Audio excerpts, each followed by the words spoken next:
اعوذ باللہ من الشیطان الرجیم بسم اللہ الرحمن الرحیم صلی اللہ علی حبیبہ محمد وعلی آلہ واصحابہ وسلم۔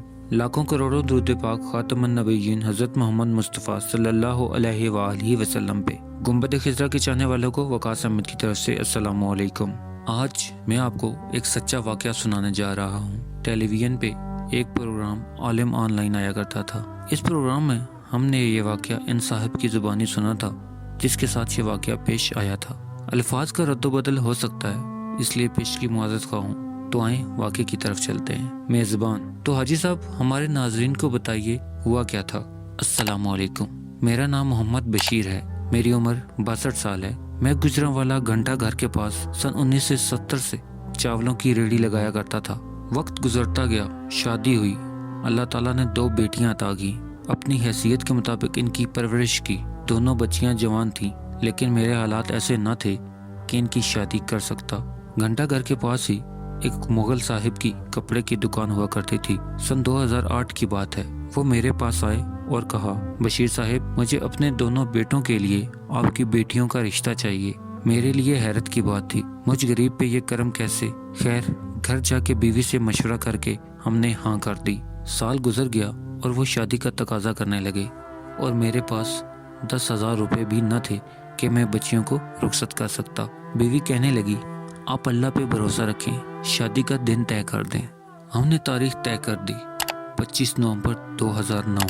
شادی کو 7 دن رہ گئے تھے۔ میں پریشان ہوا کہ اب کیا ہوگا، شادی کیسے ہوگی؟ میرے پاس تو کچھ بھی نہیں۔ مغرب کا وقت تھا، انہی سوچوں میں غرق صحن میں بیٹھا ہوا تھا کہ دروازے پہ دستک ہوئی۔ کسی نے دستک دی۔ میں اٹھ کے باہر گیا اور دروازہ کھولا۔ سامنے ایک باریش نوجوان کھڑا تھا جس کو آج سے پہلے میں نے کبھی نہ دیکھا تھا۔ میں نے پوچھا، آپ کون؟ نوجوان بولا، کیا بشیر صاحب کا گھر یہی ہے جو چاولوں کی ریڑھی لگاتے ہیں؟ جی میں ہی بشیر ہوں، میں نے جواب دیا۔ کیا ہم اندر بیٹھ کے تھوڑی دیر بات کر سکتے ہیں؟ وہ باریش نوجوان کہنے لگا۔ میں اسے گھر کے صحن میں لے آیا۔ سوالیہ نظروں سے میں اس کی طرف دیکھنے لگا۔ اس کی آنکھوں سے آنسو بہنے لگے۔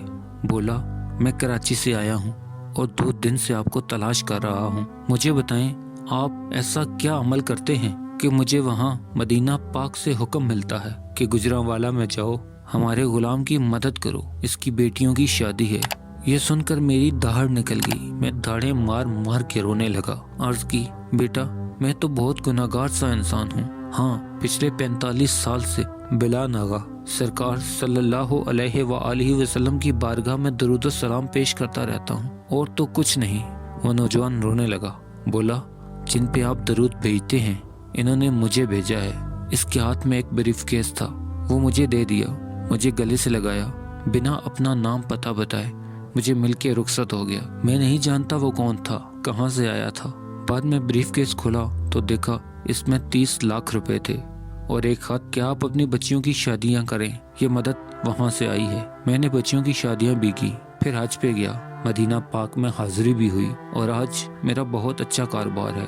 اللہ تعالیٰ نے قرآن مجید کی سورہ احزاب میں ارشاد فرمایا ہے، بے شک اللہ اور اس کے فرشتے نبی کریم صلی اللہ علیہ وآلہ وسلم پہ درود بھیجتے ہیں۔ اے ایمان والو، تم بھی آپ صلی اللہ علیہ وآلہ وسلم پہ درود بھیجو۔ اللہم صلی علی محمد وعلی آل محمد کما صلیت علی ابراہیم وعلی آل ابراہیم انک حمید مجید۔ اللہم بارک علی محمد وعلی آل محمد کما بارکت علی ابراہیم وعلی آل ابراہیم انک حمید مجید۔ اللہ پاک ہم سب کو اپنے نبی کریم صلی اللہ علیہ وآلہ وسلم پہ کثرت سے درود بھیجنے والا بنائے، آمین ثم آمین۔ پیارے دوستو، امید کرتا ہوں آپ کو یہ واقعہ پسند آیا ہوگا، تو میری ویڈیو کو لائک کر دیں، اور مزید اس طرح کی خوبصورت ویڈیو کو دیکھنے کے لیے میرے چینل کو سبسکرائب کرنا ہرگز مت بھولیں۔ بیل کا بٹن بھی دبا دیں تاکہ آپ کو نئی آنے والی ویڈیوز کا نوٹیفیکیشن مل سکے۔ ملتے ہیں ایک نئی ویڈیو کے ساتھ، تب تک کے لیے اپنا خیال رکھیے گا۔ اللہ رب العزت آپ کو آسانیاں دے اور آسانیاں بانٹنے کی توفیق بھی۔